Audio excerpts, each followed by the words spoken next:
Masalahnya menurut saya itu adalah tadi diskursusnya tadi. Apakah produk ini ya dicetak, diformulate oleh para planner yang memiliki kompetensi 3 tadi.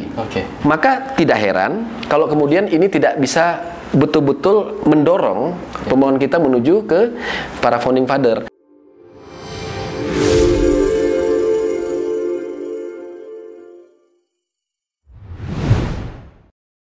Betul, Pak. Apa itu namanya teori planning, ya? Ada mungkin para pemikir Chicago School, ya, soal itu.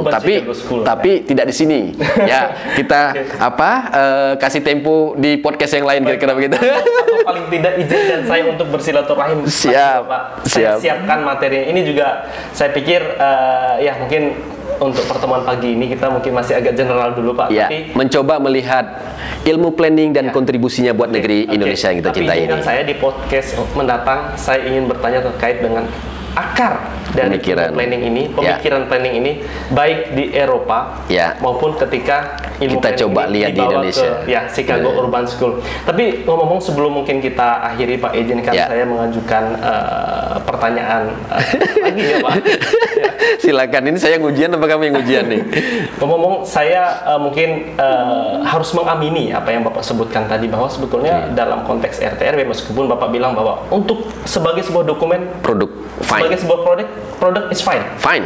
Tapi 3 komponen tadi itu mungkin masih perlu kita pertanyakan. Karena kenapa? Mungkin meskipun saya belum pernah menyusun RT/RW, tapi saya mengikuti, saya berusaha untuk melakukan riset kecil-kecilan gitu, Pak, terkait dengan penyusunan RT/RW.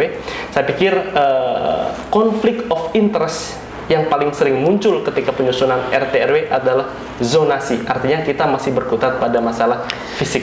Kenapa harus ke BIG untuk asistensi peta dan sebagainya? Saya pikir itu adalah gambaran bagaimana kita itu masih tantangan Indonesia ke depan. Tantangan bagaimana kita masih berkutat pada masalah hal-hal fisiknya saja. Tapi kita lupa sepertinya pada public policy dan juga regional economic. Jadi tantangan Indonesia itu memang masih cukup besar ya. Jadi di tataran teknokratik pun kita masih berkutat persoalan peta. Sehingga kalau saya sebutkan tadi ya, bahwa produk ya dalam arti isi sistematika dari dokumen RT/RW itu fine.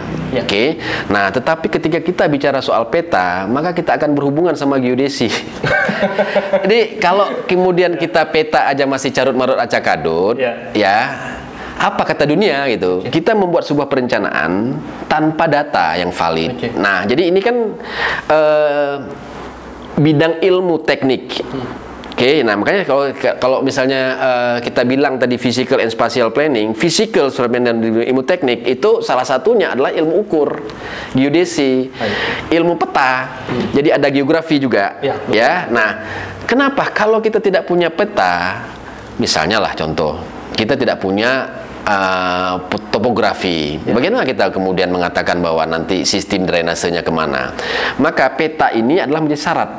Semakin valid data kita, maka keputusan decision making proses yang diambil oleh para public policy tadi semakin valid. Nah, sehingga carut marut tadi ketika kita, mohon maaf, misalnya kita berdebat nih di anggota dewan nih. Tapi kita tidak memiliki kompetensi apa yang sedang kita perdebatkan. Nah, sehingga tidak melahirkan sebuah saya sebutlah public policy yang genuine. Maka ilmu para planner harus bisa melahirkan sebuah keputusan publik, keputusan politik yang genuine. Genuine karena apa? Karena kita kompeten. Nah, di sini tantangan berat Indonesia. Jadi data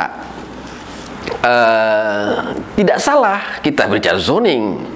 Memang seperti itu. Karena kenapa? Karena instrumen kita untuk mengatur social engineering melalui dokumen RT/RW adalah zonasi, zoning regulation. Yang jadi soal adalah keputusan politiknya. Kenapa? Karena datanya tidak valid. Saya ceritakan sedikit di Jerman. Di Jerman ada Stadtbau, ada namanya Flächennutzungsplanung dengan Bebaung Planung. Bebaung Planung itu kayak RDTR, rencana detail. Bebaung Planung itu sudah detail.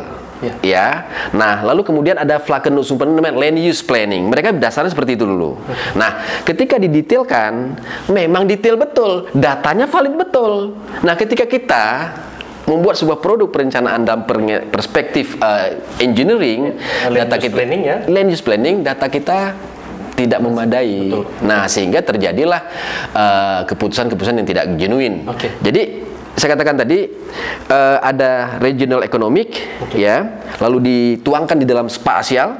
Nah, kita mengambil keputusan politik. Keputusan politik itu harus di basis data yang valid, sehingga keputusan-keputusan tadi menjadi genuine. Nah, ini tantangan besar buat para perencana. Saya titip ke IAP nih, Mas Yasser. Tidak, Pak. Saya pikir justru Pak Asnawi yang punya legitimasi lebih besar untuk. Bukan. Saya kan tidak IAP saya kan peneliti.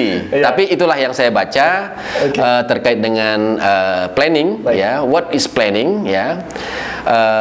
Ketika kita bicara ilmu planning, sebetulnya dilekatkan ilmu spatial planning. Walaupun ya bukan dalam pengertian tadi, hanya sekedar dokumen tadi, ya. Tapi ketika kita katakan planner itu setiap manusia itu merencanakan sesuatu. Ya, Mas Yasir ke tempat saya jam berapa itu juga merencanakan supaya tidak datang terlambat atau juga mau ngajar sebentar lagi. Itu planning, semua orang planning. Tapi kata planning sebagai sebuah profesi atau sebagai sebuah bidang studi, maka dia tidak bisa dilepaskan dari spatial planning. Jadi who is planner? Planner itu yang memang merencana kota. Nah, cuman tinggal kita mau bicara apakah dia sebagai city planner atau urban planner. Kalau urban planner, maka yang saya katakan tadi harus paham 3 kompetensi: spatial and regional physical planning, kemudian public policy, and regional economic.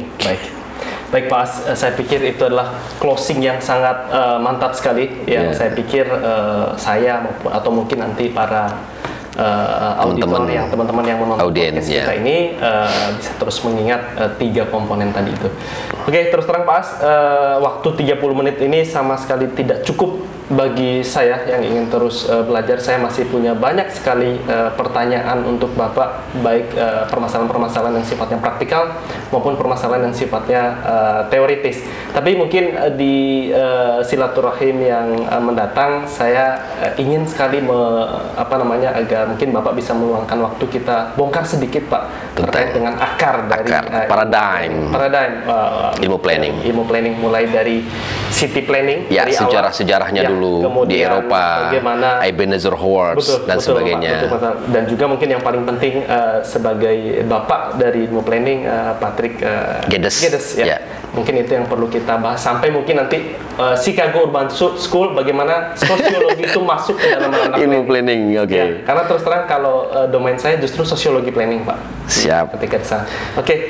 Mungkin itu Bapak, terima kasih sekali atas ilmu yang Bapak tidak henti-henti memberikan ilmu kepada kami semua sebagai muridnya. Mudah-mudahan Bapak dan keluarga sehat selalu. Terima kasih ya Pak. Amin, terima kasih.